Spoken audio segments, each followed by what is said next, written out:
Bonjour, amis en quête de paix et de compréhension.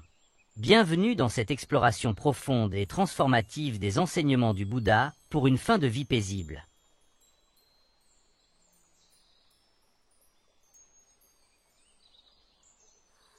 Un sujet souvent évité, mais inévitable pour chacun d'entre nous.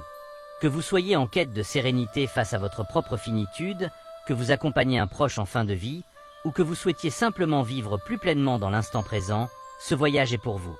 Il y a plus de 2500 ans, Siddhartha Gautama, devenu le Bouddha, a partagé une vérité universelle. Tout ce qui naît doit mourir. Loin de voir la mort comme une tragédie, il nous a invités à l'embrasser comme une étape naturelle du cycle de l'existence. À travers ses enseignements sur l'impermanence, la compassion et la pleine conscience, il nous a offert des outils pour transformer notre peur en paix, notre attachement en liberté et notre souffrance en acceptation. Dans cette vidéo, nous explorerons 8 thèmes principaux: l'histoire du Bouddha, les 4 nobles vérités, le noble sentier octuple, la pleine conscience, la compassion, le lâcher-prise, le karma, les traditions bouddhistes, les histoires inspirantes et les applications modernes dans les soins palliatifs. Chaque section est conçue pour vous guider pas à pas vers une compréhension profonde et pratique de la fin de vie selon le bouddhisme. Prenons un instant pour réfléchir. Pourquoi parlons-nous si peu de la mort? Dans notre société moderne, elle est souvent cachée, reléguée aux hôpitaux ou aux murmures. Pourtant, le Bouddha nous enseigne que méditer sur la mort est une source de vie. En acceptant son inéluctabilité, nous apprenons à chérir chaque respiration, chaque sourire, chaque moment. Alors, installez-vous confortablement, prenez une tasse de thé si vous le souhaitez, et embarquons ensemble dans ce voyage spirituel. Pour comprendre les enseignements du Bouddha sur la fin de vie, commençons par son histoire. Siddhartha Gautama est né il y a environ 2500 ans dans une famille royale au nord de l'Inde, dans la région de Lumbini. Fils d'un roi, il vivait dans un palais luxueux, protégé des réalités du monde extérieur. Mais à 29 ans, tout a changé. Lors d'une sortie hors du palais, il a vu un vieillard, un malade et un cadavre. Ces rencontres, appelées les 4 signes, ont éveillé en lui une question profonde. Pourquoi la souffrance existe-t-elle? Déterminé à trouver une réponse, Siddhartha a abandonné sa vie princière, sa femme, son fils, son confort, et s'est lancé dans une quête spirituelle. Pendant 6 ans, il a pratiqué l'ascétisme extrême, jeûnant jusqu'à ce que son corps soit squelettique. Mais il a réalisé que cette voie ne menait pas à la vérité.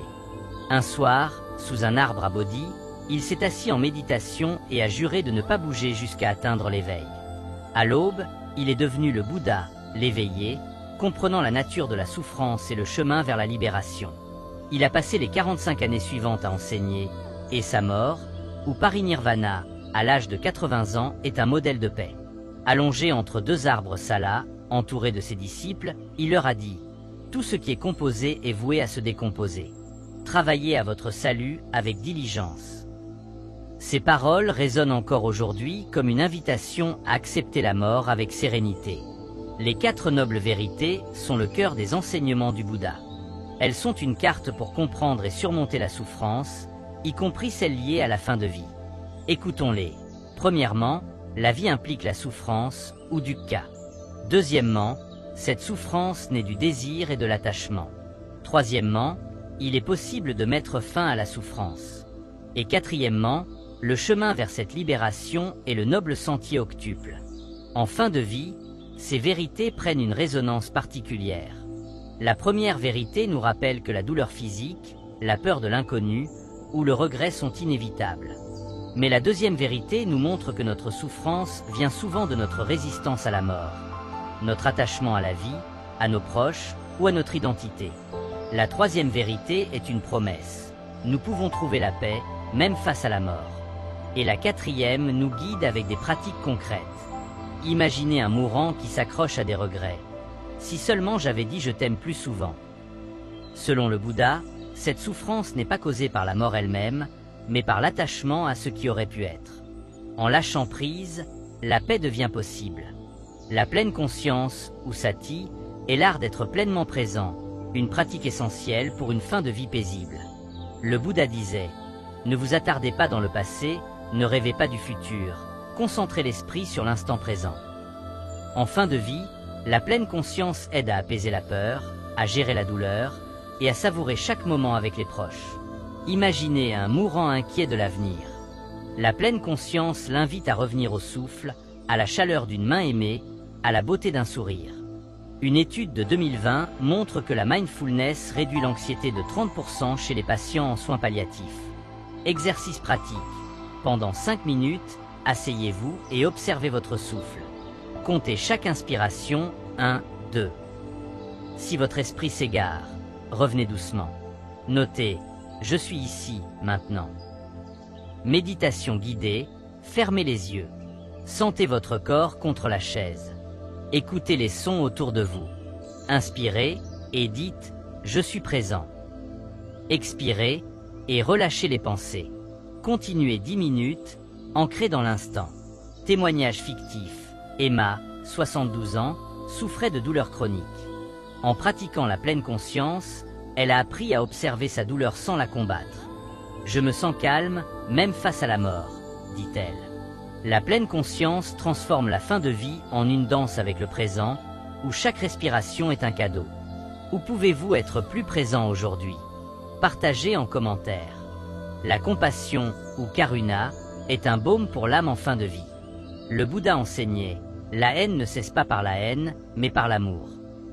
En fin de vie, la compassion envers soi et les autres guérit les blessures, dissout les regrets et tisse des liens d'amour. L'amour bienveillant, Metta, nous invite à souhaiter le bonheur à tous, y compris à nous-mêmes.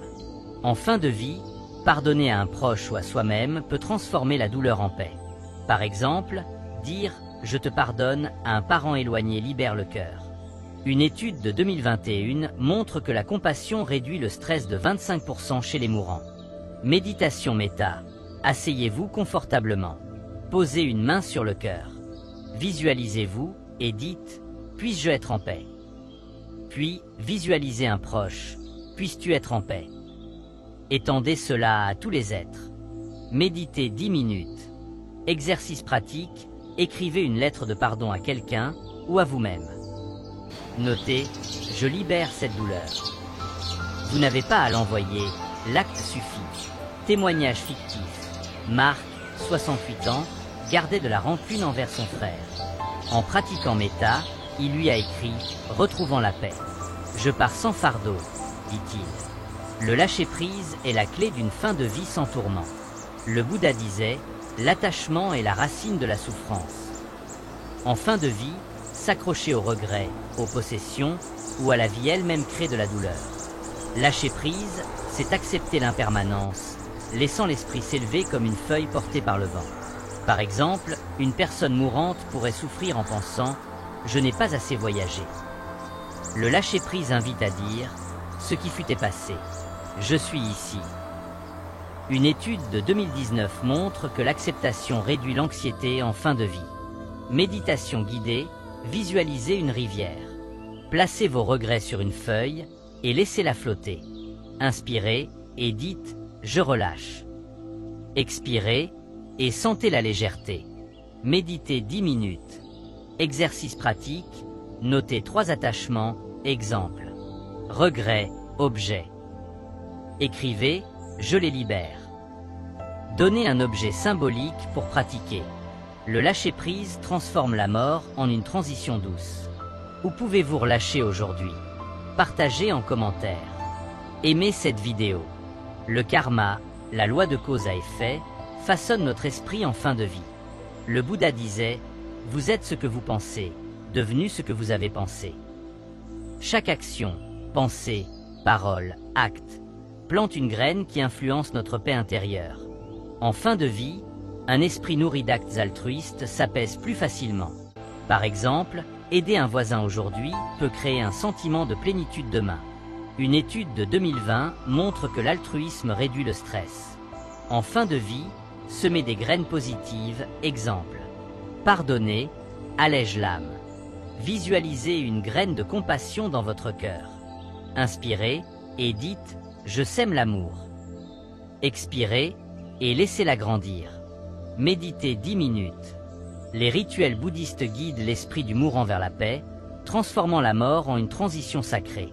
Dans les traditions Theravada, Mahina et Vajrayana. Des pratiques comme les chants, les méditations et les lectures de sutras soutiennent le mourant et ses proches. Par exemple, dans le bouddhisme tibétain, le Bardo Thodol, livre des morts tibétains, guide l'âme à travers les états intermédiaires après la mort. Ces rituels rappellent l'impermanence et encouragent la compassion. Par exemple, réciter le sutra du cœur apaise l'esprit. Une étude de 2022 montre que les rituels réduisent l'anxiété des familles en deuil. Exercice pratique, chanter un mantra simple, exemple. Om Mani Padme Hum, pendant 5 minutes. Notez, je crée une énergie paisible. Méditation guidée, visualisez une lumière blanche entourant un mourant. Inspirez et dites que ton chemin soit clair. Expirez et envoyez de l'amour. Méditez 10 minutes. Témoignage fictif. Léa, 60 ans, a accompagné sa mère avec des chants bouddhistes. Elle est partie sereine, et moi aussi, dit-elle. Les paraboles bouddhistes, comme des perles de sagesse, éclairent notre chemin vers une fin de vie paisible. Prenons l'histoire de Kisa Gotami. Cette jeune mère, dévastée par la mort de son enfant, supplia le Bouddha de le ramener à la vie. Il lui dit « Apporte-moi une graine de moutarde d'une maison où personne n'est mort. » Kisa Gotami chercha, mais chaque maison avait connu la mort. Elle comprit l'universalité de la perte et trouva la paix. Cette parabole nous enseigne que la mort touche tous les êtres, nous reliant dans une humanité commune. En fin de vie, elle nous invite à accepter l'inévitable. Exercice pratique, notez une perte personnelle. Écrivez, comme Kisa Gotami, j'accepte que la mort est universelle. Méditation guidée, visualisez Kisa Gotami posant son enfant avec amour. Inspirez et dites, j'accepte. Expirez et relâchez la douleur. Méditez 10 minutes. Témoignage fictif. Clara, 55 ans, pleurait un deuil. Cette parabole l'a aidée à accepter. Je ne suis pas seule, dit-elle. Aujourd'hui, les enseignements bouddhistes enrichissent les soins palliatifs, offrant paix et dignité aux mourants. La pleine conscience, la compassion et les rituels sont intégrés dans des hospices à travers le monde. Par exemple, le programme Zen Hospice Project à San Francisco utilise la mindfulness pour réduire la souffrance. Une étude de 2023 montre que ces pratiques diminuent l'anxiété de 40% chez les patients. En fin de vie, un accompagnant bouddhiste peut guider des méditations ou chanter des mantras, créant une atmosphère sacrée. Ces approches soutiennent aussi les familles, les aidant à accepter le deuil. Exercice pratique, visiter un lieu calme, exemple. Parc. Méditez 5 minutes en disant « Je suis en paix avec ce qui est ». Notez vos sensations. Méditation guidée, visualisez un hospice baigné de lumière. Inspirez et dites que tous trouvent la paix. Expirez et envoyez de la compassion. Méditez 10 minutes. Nous voici au terme de cette exploration, les enseignements du Bouddha pour une fin de vie paisible. Nous avons découvert l'histoire du Bouddha, les 4 nobles vérités, le noble sentier, la pleine conscience, la compassion, le lâcher-prise, le karma, les rituels, les paraboles et les pratiques modernes. Chaque leçon est une lumière, nous guidant vers une mort sans peur et une vie plus riche. Le Bouddha disait « La mort est certaine, mais son heure est incertaine. Vivez avec diligence. » Cette vérité nous invite à chérir chaque instant, à pardonner, à aimer. En contemplant la mort, nous apprenons à vivre pleinement. Défi ultime. Pendant 30 jours, pratiquez une méditation quotidienne de 5 minutes sur l'impermanence, méta ou la pleine conscience. Notez vos transformations et partagez-les en commentaire. Méditation finale, fermez les yeux. Visualisez une vague rejoignant l'océan. Inspirez et dites « Je suis en paix ». Expirez et relâchez tout. Méditez 10 minutes. Merci, amis, pour ce voyage. Aimez cette vidéo pour affirmer votre quête de paix. Commentez vos réflexions.